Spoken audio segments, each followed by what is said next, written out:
Good morning students. आज हम एक नया chapter living and the non living पढ़ेंगे।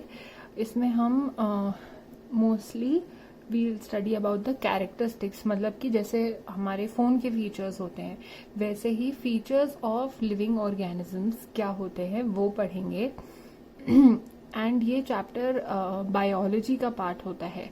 So what is biology? Biology is the study of living beings, मतलब कि जो लिविंग बीइंग्स होते हैं, चाहे एनिमल्स हो, ह्यूमंस हो, प्लांट्स हो, उनके बारे में जो स्टडी होती है उसको बोलते हैं।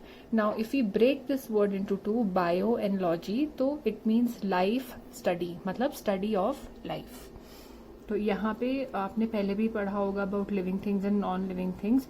These are all categories, plants, animals, humans are categories of living things. Humans are also in science considered as a part of the animal category.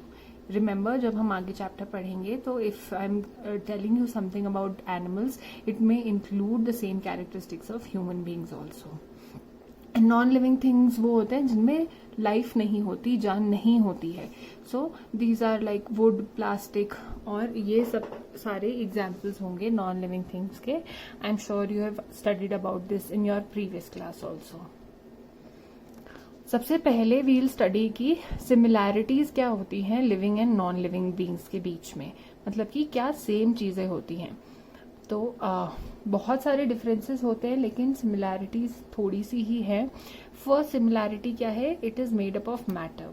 अभी हमने पहले पढ़ा था matter is anything that occupy space and has volume, मतलब कि वो जगह घेरती है, उसका एक शेप होता है और कुछ वजन होता है उसके अंदर। सो दोनों चीजों में ये सिमिलैरिटी एक है। दूसरी, ये दोनों ही छोटी छोटी यूनिट से बनी होती हैं। छोटी छोटी यूनिट्स जैसे कि for the case of living organisms, सबसे छोटी यूनिट जो स्ट्रक्चर मतलब कि जो ये ढांचा होता है उसकी सबसे छोटी यूनिट होती है a cell.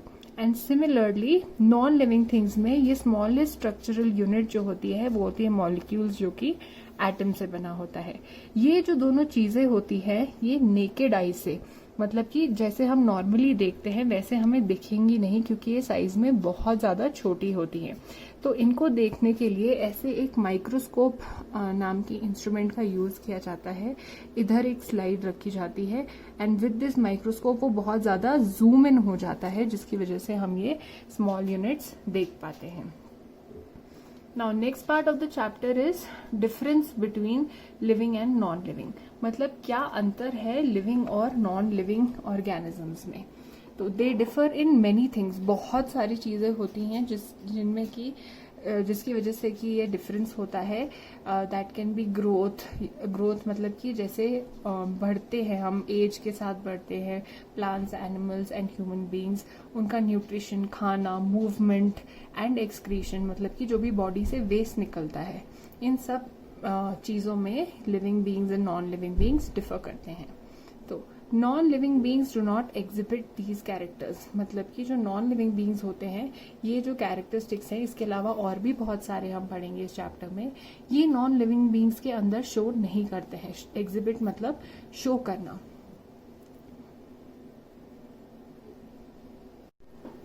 Next part of the chapter is, जैसा कि मैंने आपको बताया था, हम इस चैप्टर में mainly characteristics of living beings पढ़ेंगे, लिविंग थिंग्स पढ़ेंगे। ये 9 कैरेक्टरिस्टिक्स हैं जो हर लिविंग ऑर्गेनिज्म में होते हैं। And today we'll be studying about the first 4 characteristics, that is structural organisation, growth, movement and food and nutrition. Now, to begin with the first one, that is structural organization, मतलब कि ये structure के बारे में है। Now let's begin by thinking कि जो हमारा घर का स्ट्रक्चर होता है, जो ढांचा होता है, वो कैसे बना होता है। उसमें वॉल्स होती हैं, वॉल्स के अंदर ऐसे ब्रिक्स होते हैं। इसका मतलब कि जो स्मॉलेस्ट स्ट्रक्चरल यूनिट घर की आपकी है वो क्या है? एक ब्रिक, एक ईंट को आप बोलोगे। सिमिलरली लिविंग बीइंग्स में जो ये स्मॉलेस्ट यूनिट होती है उसको बोलते हैं cells. Now this is a picture, जब लाइक आई टोल्ड यू, ऐसे माइक्रोस्कोप के अंदर एक अनियन का पील जब रखते हैं तो वो ये सेल्स उसके अंदर के दिखते हैं अंडर द माइक्रोस्कोप, जो कि बहुत ज्यादा जूम इन करते हैं। Now let's read. Living beings are made up of cells, which is the smallest structural unit. मतलब सबसे छोटी उस स्ट्रक्चर की यूनिट है सेल. अब दो टाइप के लिविंग ऑर्गेनिजम्स होते हैं, एक यूनिसेल्यूलर ऑर्गेनिज्म होते हैं और दूसरे मल्टी सेल्यूलर. यूनिसेल्यूलर का मतलब क्या होता है, ये एक ही सेल से बने होते हैं, जैसे कि amoeba, paramecium, bacteria, yeast and algae. These are the pictures of unicellular. ये एक ही सेल से बने हुए लिविंग ऑर्गेनिजम्स होते हैं. इसके अलावा दूसरा है multi cellular.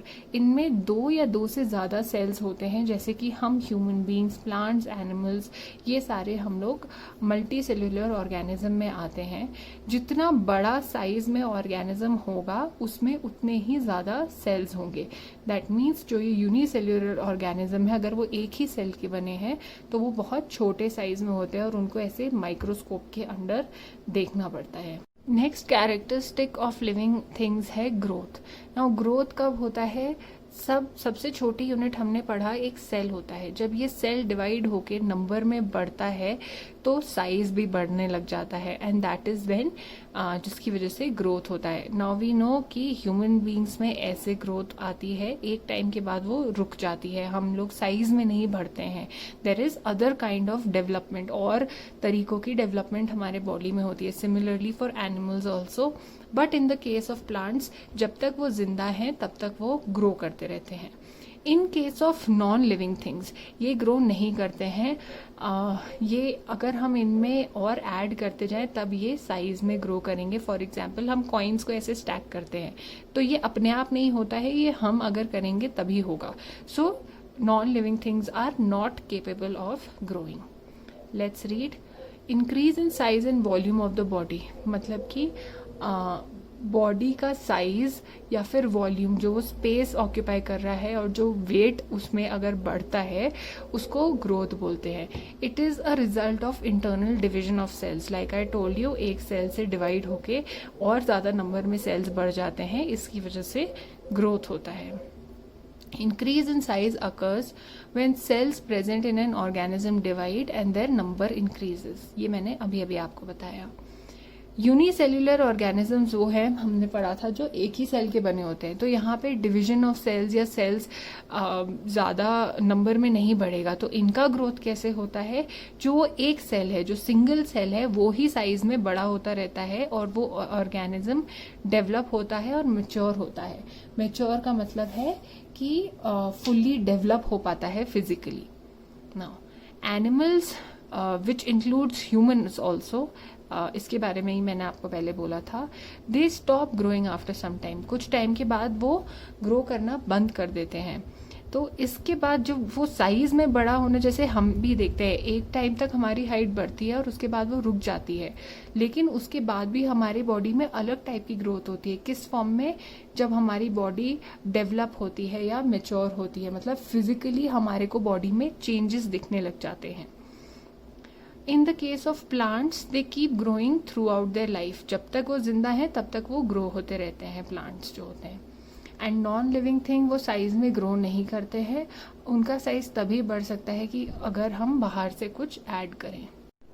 Next part of the chapter is Infobits. इसमें हमें कुछ इन्फॉर्मेशन देते हैं हमेशा. Now cell is a basic functional unit of life, मतलब कि all organisms arise from a single cell. जितने भी लिविंग बींग्स होते हैं वो सिंगल सेल से ही स्टार्ट होता है. जो सिंगल सेल होता है it is capable of performing all life sustaining functions, मतलब कि लाइफ को चलाने के लिए जो भी फंक्शंस चाहिए होते हैं वो एक सिंगल सेल भी कर सकता है, जिसकी वजह से इसको बोला जाता है basic functional unit of life. This is a very important thing. ये आप हमेशा साइंस में नेक्स्ट 2-3 years पढ़ोगे. Next, this is the oldest oak tree in California, जो कि 13,000 years पुराना है. And then this is the tallest tree. If you can see these are the humans, और ये पेड़ इतना बड़ा है. This tree is the tallest tree in the world, जिसकी हाइट है 275 feet, which is very very tall. Next characteristics of living being होता है मूवमेंट. तो मूवमेंट क्या होता है? एनी मोशन, अगर कुछ हमें मूवमेंट दिखता है, मोशन दिखता है in one part of the body और अ होल बॉडी, उसको बोलते हैं मूवमेंट। ये एक्सटर्नल, मतलब कि like raising your hands, moving your leg, ये सब हाथ हिलाना, पैर हिलाना, ये जो सब चीजें हैं, दीज आर एक्सटर्नल, बाहर के। और इंटरनल मूवमेंट भी हमारे बॉडी में होता है in the form, let's say like these are all external movements, कि यहाँ हैंड का मूवमेंट, नेक का movement, so these are all movements that are external। Internal movement क्या होता है? हमें पता है कि हमारी बॉडी के अंदर ब्लड ट्रैवल करता है, so these are internal movements जो बॉडी के अंदर होते हैं। इसके अलावा there is something called as locomotion. अभी जो हमने इंटरनल एंड एक्सटर्नल मूवमेंट के बारे में पढ़ा, वो ऐसी चीजें थी जो कि हम एक जगह पे रह के ही करते हैं, बट देर आर टाइम जब हम एक जगह से दूसरी जगह पे मूव करते हैं, उसको बोलते हैं locomotion. When the organism moves from one place to the other, ये एग्जिबिट, मतलब कि एनिमल्स भी शो करते हैं, बट प्लांट्स सिर्फ इंटरनल ही मूवमेंट शो कर पाते हैं, वो एक्सटर्नल एक जगह से दूसरी जगह प्लांट चल के नहीं जा सकता है। So locomotion is only with animals and human beings. Now there are some plants जो कि ये एक्सटर्नल मोशन दिखाते हैं, जैसे कि I show you the videos. Now this is a touch me not plant. इसको जैसे ही टच करते हैं, it shows a movement. Now if you can see, इसे टच किया एंड इसकी लीव्स बंद होने लगे, so this is an external motion जो कि एक प्लांट शो करता है। This is a rare quality in a plant. इसके अलावा there is another plant called as Venus fly trap. Now Venus fly trap इस प्लांट का नाम होता है। Now if you notice, there is an insect which is going inside this part, and जैसे ये अंदर गया तो हमने इस प्लांट में एक मूवमेंट देखा, वो बंद हो गया। सो ये भी एक टाइप का एक्सटर्नल मोशन है जो हम एक प्लांट में देख सकते हैं। This is a rare thing. इसके अलावा there is another plant called the yellow puff. वो भी टच मी नॉट प्लांट की तरह उसकी लीव्स ऐसे क्लोज हो जाते हैं, and it shows external motion, मतलब बाहर का मोशन हमें उसका प्लांट का दिखता है। Now if we talk about non-living things, कोई chair, table, these are all non-living things। ये अपने आप से कोई मूवमेंट शो नहीं करती, वो अपनी प्लेस से हिलती नहीं है, या उनके पार्ट्स आपस में नहीं मिलते हैं लाइक ह्यूमंस और एनिमल्स। और so there is always some kind of force जो अप्लाई करना पड़ता है, या तो हम पुश करेंगे या पुल करेंगे, जिसकी वजह से ये नॉन लिविंग थिंग्स मूव करती है। So they don't show any movement on their own. Last characteristic for today is food and nutrition, मतलब कि जो खाना होता है। Now if I tell you कि हम खाना खाते हैं क्योंकि हमें भूख लगती है, क्योंकि हमें उस खाने की ज़रूरत होती है। अगर हम एक पूरे दिन के लिए कुछ भी नहीं खाएंगे तो we will start feeling weak, कमज़ोरी होने लग जाएगी। तो सारे लिविंग ऑर्गेनिजम्स जो होते हैं, उन्हें अपने सर्वाइवल के लिए, जीने के लिए, एनर्जी के लिए, ग्रोथ एंड डेवलपमेंट, ये सब चीज़ों के लिए फूड एंड न्यूट्रिशन की ज़रूरत होती है। Now there are two types of organisms. First होते हैं ऑटोट्रॉफ्स, जो कि सेल्फ नरिशिंग होते हैं, ये अपना खाना खुद से प्रिपेयर कर पाते हैं। दीज आर ग्रीन प्लांट्स, जो हरे प्लांट्स होते हैं, वो एयर, वाटर एंड सनलाइट की वजह से फोटोसिंथेसिस की प्रोसेस से अपना न्यूट्रिशन गेन कर लेते हैं। दूसरे होते हैं हेट्रोट्रॉफ्स, जिसका मतलब क्या है, if you break the word, another nutrition nourishing. That means कि ये दूसरे ग्रीन प्लांट्स पे या फिर एनिमल्स पे डिपेंड करते हैं अपने न्यूट्रिशन के लिए। Other plants and animals depend on green plants for their foods. Now there are animals जो कि एनिमल्स को भी खाते हैं, लाइक बिल्ली चूहे को खाती है। देर आर टाइगर्स, जो कि tigers and lions in the forest, जो कि डियर्स को खाते हैं। So they depend on each these other animals, जो कि उनका खाना होता है। जो नॉन लिविंग ऑर्गेनिज्म होते हैं, उनको फूड की ज़रूरत नहीं होती। जो टेबल, चेयर, बेड, ये सारी चीज़ें होती है, these are all non living. इनको खाने या फिर कोई भी फॉर्म ऑफ न्यूट्रिशन की ज़रूरत नहीं होती है। नाउ हियर यू कैन सी, ये प्लांट जो होता है, ये सनलाइट, एयर, ऑक्सीजन, वाटर की वजह से, फोटोसिंथेसिस की प्रोसेस से ग्रीन प्लांट जो होता है ग्रो कर सकता है। नाउ देयर आर प्लांट्स जो कि ग्रीन नहीं होते हैं और डिपेंड करते हैं किसी और प्लांट पे, लाइक मशरूम जो होता है, वो किसी और प्लांट पे ऐसे ग्रो कर रहे होते हैं बिकॉज इनका न्यूट्रिशन ये दूसरे प्लांट से आता है. So this is called as heterotrophic nutrition.